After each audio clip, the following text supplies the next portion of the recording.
जय श्री कृष्णा मित्रों, आज हम भगवत गीता यात्रा प्रारंभ करने जा रहे हैं। गीता विश्व का एक ऐसा ग्रंथ है जिसमें जीवन की वो सच्चाइयां लिखी है जो इस भविष्य काल में भी 100% सत्य है। दुनिया की ऐसी कोई समस्या नहीं जिसका उत्तर भगवत गीता में ना दिया गया हो। आइए हम भी उस महान ज्ञान को प्राप्त करने की कोशिश करते हैं और प्रारंभ करते हैं भगवत गीता यात्रा।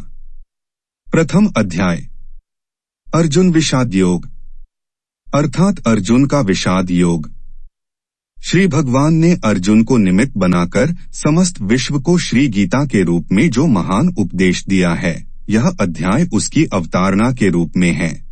इसमें दोनों ओर के प्रधान योद्धाओं के नाम गिनाए जाने के बाद मुख्यतः अर्जुन के बंधुनाश की आशंका से उत्पन्न मोहजनित विषाद का वर्णन है। श्लोक 1। धृतराष्ट्र उवाच धर्मक्षेत्रे कुरुक्षेत्रे संवेता युयुत्सवः ममकाः पांडवाश्चैव किम कुर्वत संजय।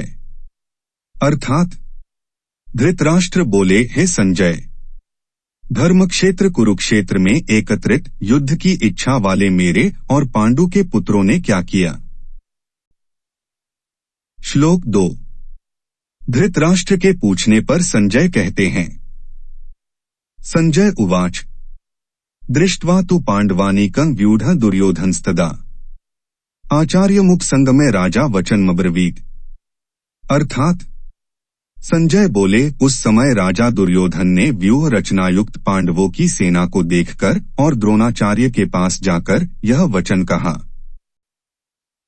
श्लोक 3।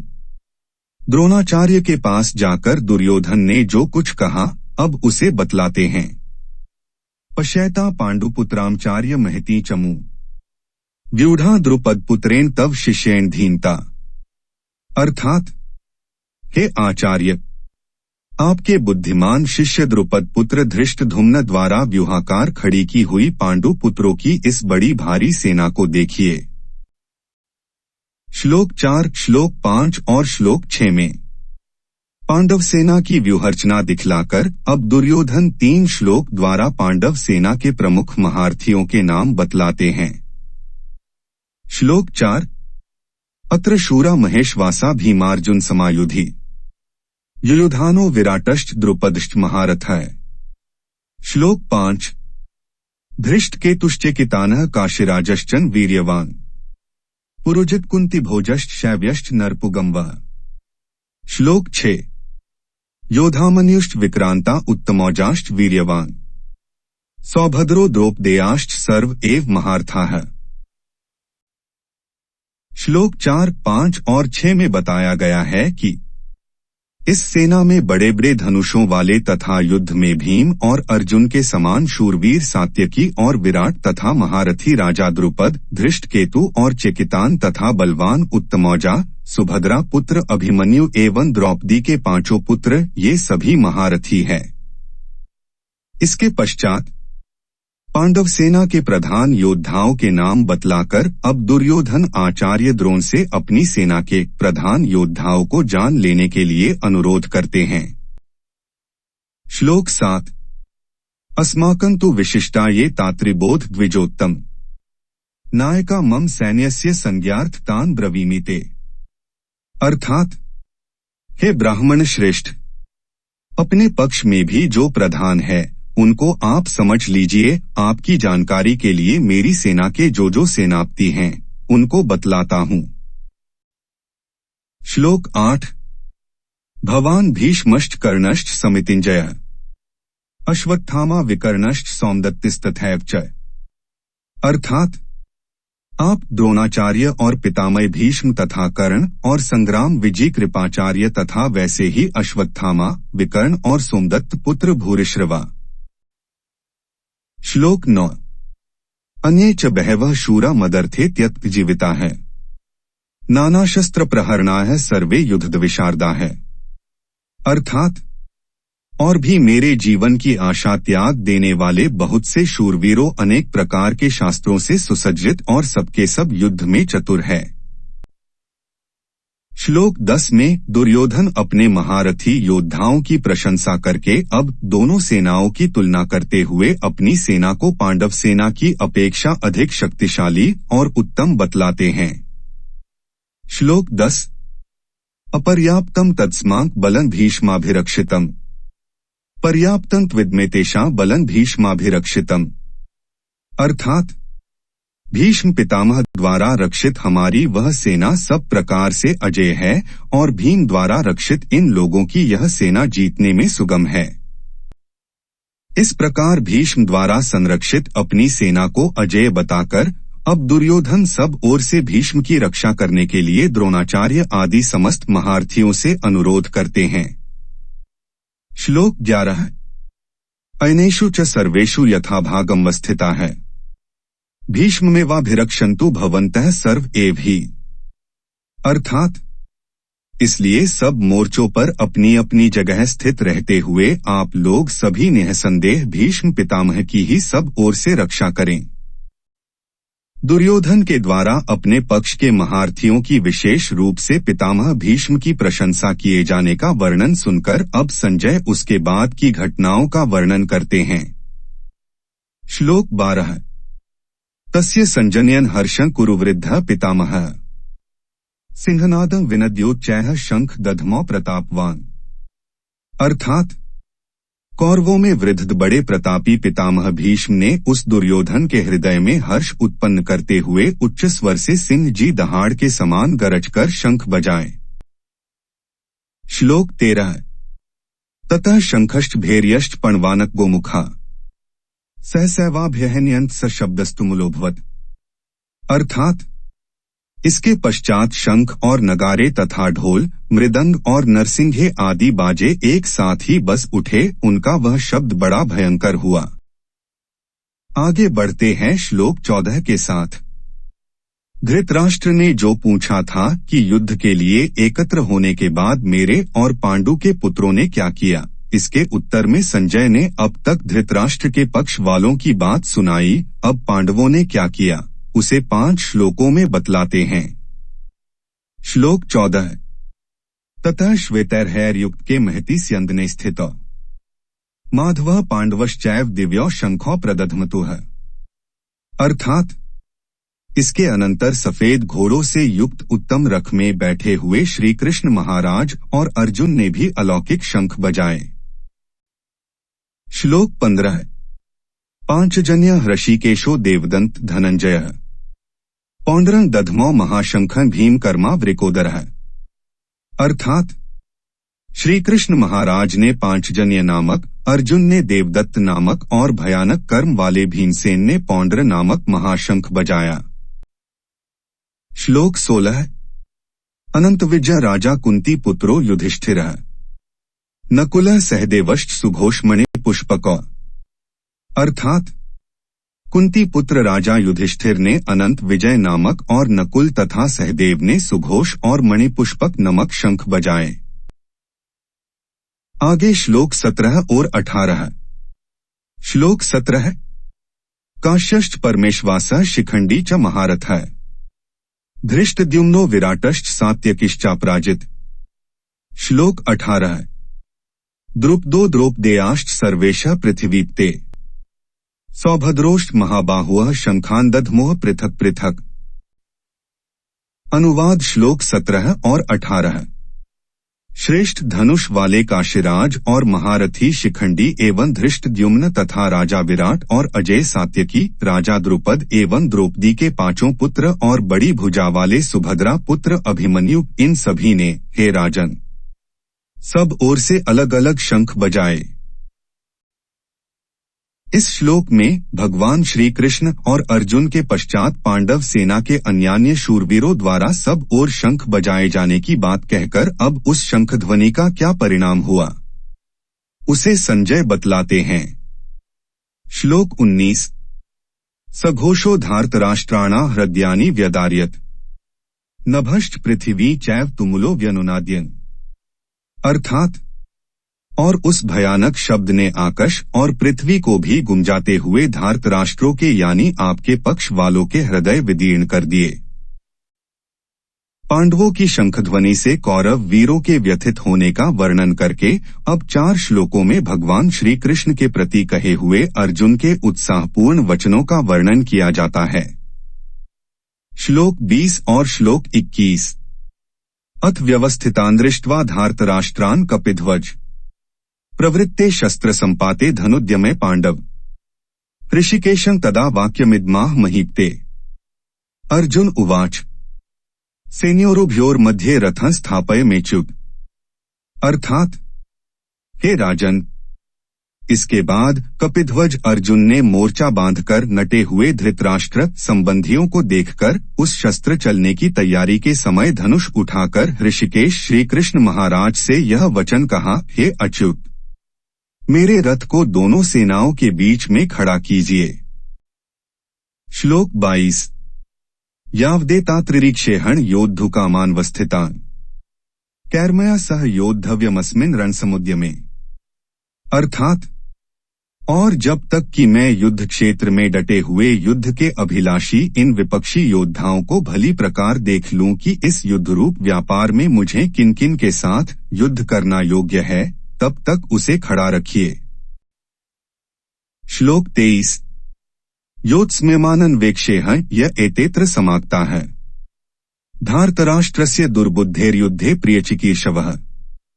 अर्थात, दुर्बुद्धि दुर्योधन का युद्ध में हित चाहने वाले जो ये राजा लोग इस सेना में आए हैं, इन युद्ध करने वालों को मैं देखना चाहता हूं। अर्जुन के इस प्रकार कहने पर भगवान ने क्या किया?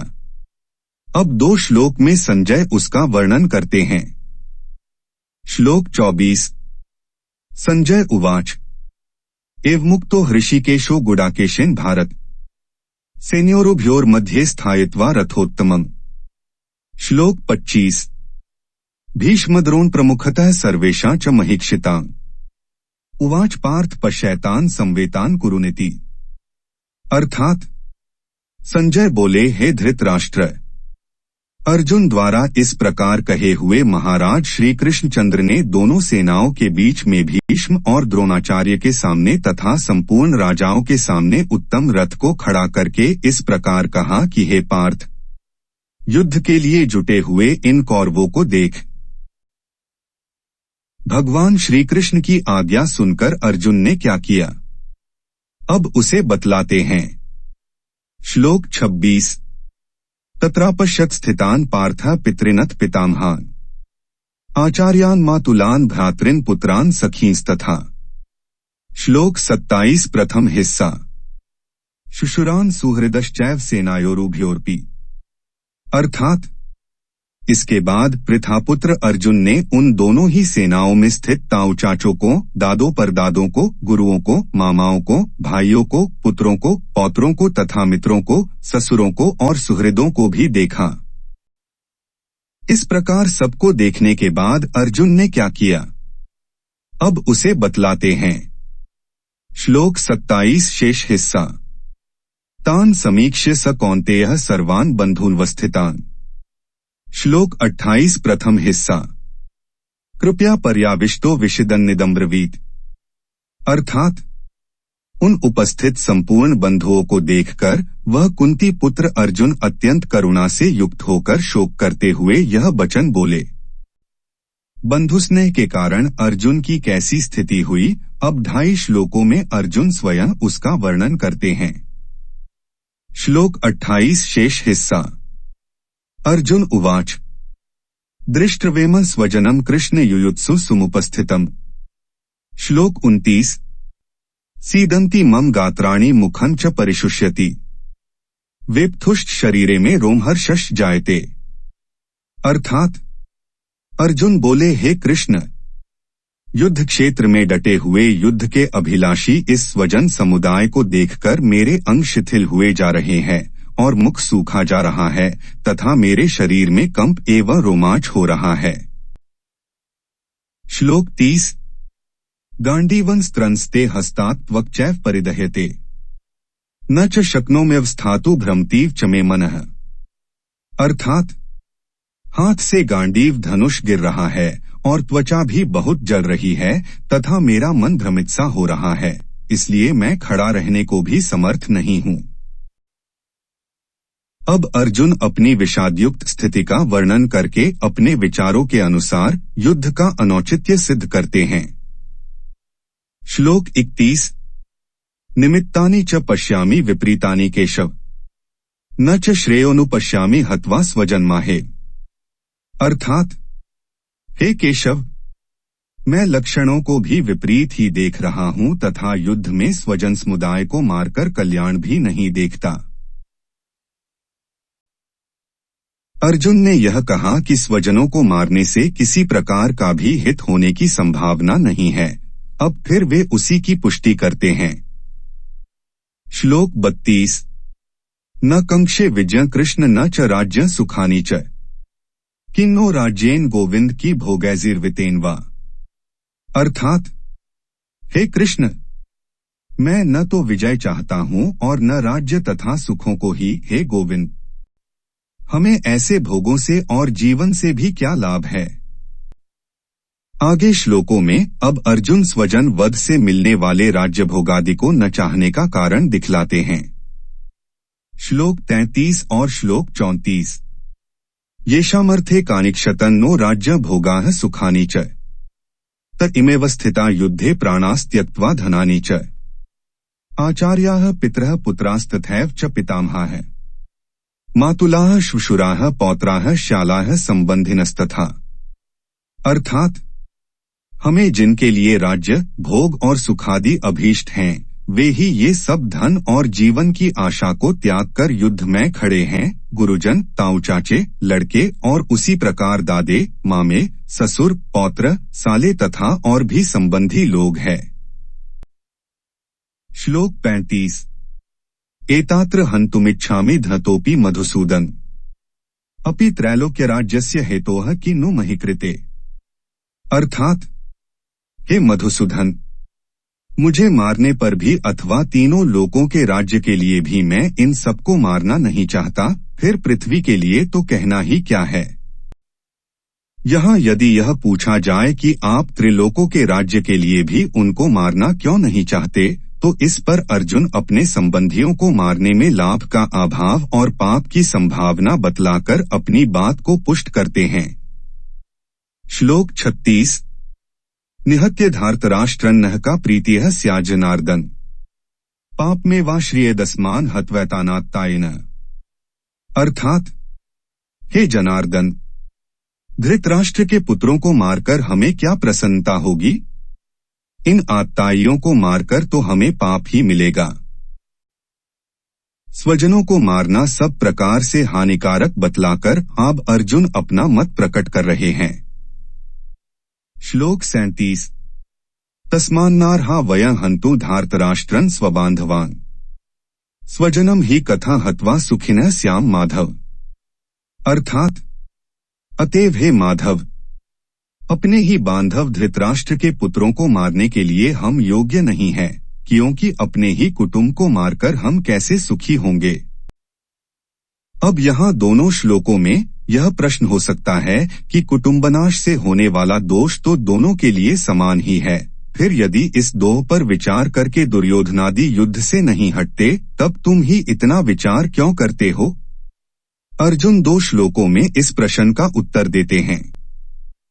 श्लोक 38 और श्लोक 39। यद्यप्येते न पश्यन्ति लोभोपहतचेतसः, कुलक्षयकृतं दोषं मित्रदोहे च पातम्, कथं न ज्ञेयं स्माभिः पापादस्मान् निवर्तितुम्, कुलक्षयकृतं दोषं प्रपश्यद्भिर्जनार्दन। अर्थात, यद्यपि लोभ से भ्रष्टचित्त हुए ये लोग कुल के नाश से उत्पन्न दोष और मित्रों से विरोध करने में पाप को नहीं देखते, तो भी हे जनार्दन, कुल के नाश से उत्पन्न दोष को जानने वाले हम लोगों को इस पाप से हटने के लिए क्यों नहीं विचार करना चाहिए। कुल के नाश से कौन कौन से दोष उत्पन्न होते हैं, इस पर अर्जुन कहते हैं। श्लोक 40। कुलक्षये प्रणश्यन्ति कुलधर्माः सनातनाः, धर्मे नष्टे कुलंकृत स्नम धर्मोभिभवत्युत। अर्थात, कुल के नाश से सनातन कुलधर्म नष्ट हो जाता है, धर्म के नाश हो जाने पर संपूर्ण कुल में पाप भी बहुत फैल जाता है। इस प्रकार जब समस्त कुल में पाप फैल जाता है तब क्या होता है, अर्जुन अब उसे बतलाते हैं। श्लोक 41।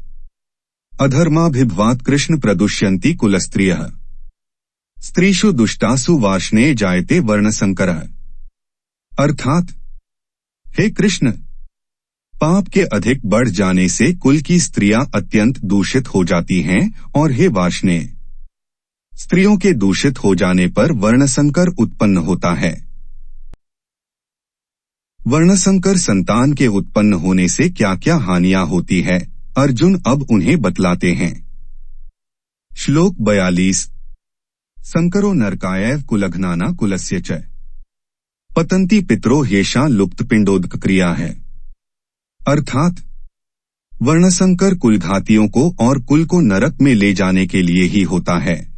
लुप्त हुई पिंड और जल की क्रिया वाले अर्थात श्राद्ध और तर्पण से वंचित इनके पितर लोग भी अधोगति को प्राप्त होते हैं। वर्णसंकर कारक दोषों से क्या हानि होती है, अब उसे बतलाते हैं। श्लोक 43। दोषैरेतैः कुलघ्नाना वर्णसंकरकारकैः उत्साद्यन्ते जातिधर्माः कुलधर्माश्च शाश्वताः। अर्थात, इन वर्णसंकर कारक दोषों से कुलघातियों के सनातन कुलधर्म और जातिधर्म नष्ट हो जाते हैं। कुलधर्म और जातिधर्म के नाश से क्या हानि है, अब इस पर कहते हैं।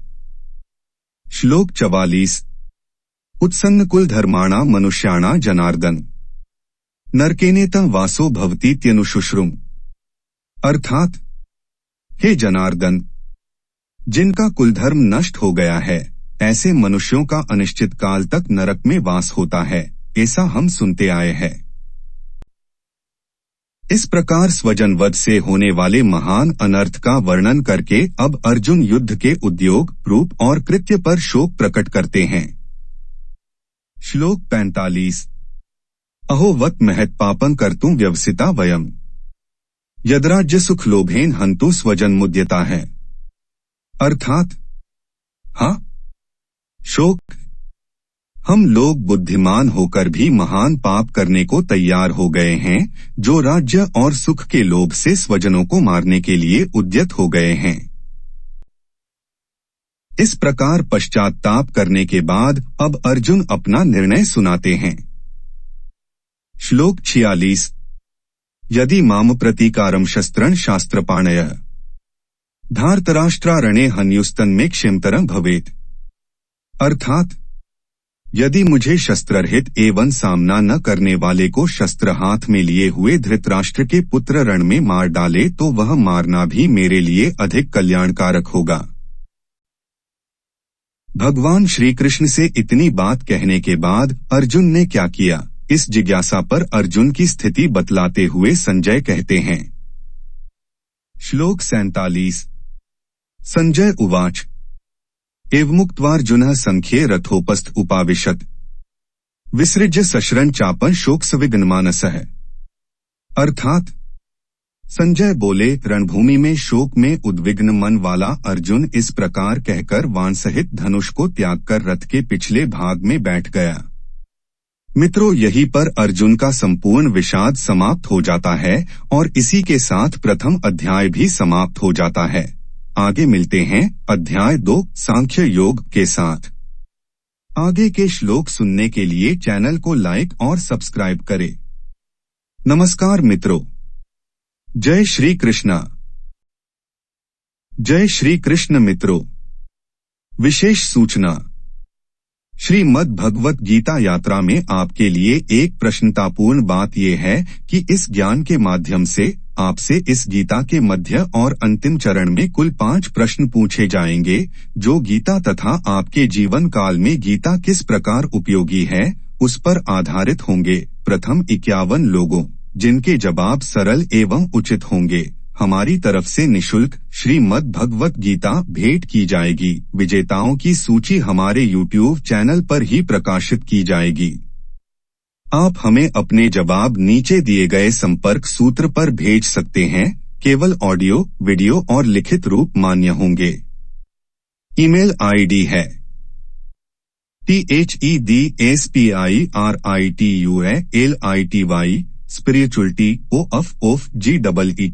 gita@gmail.com।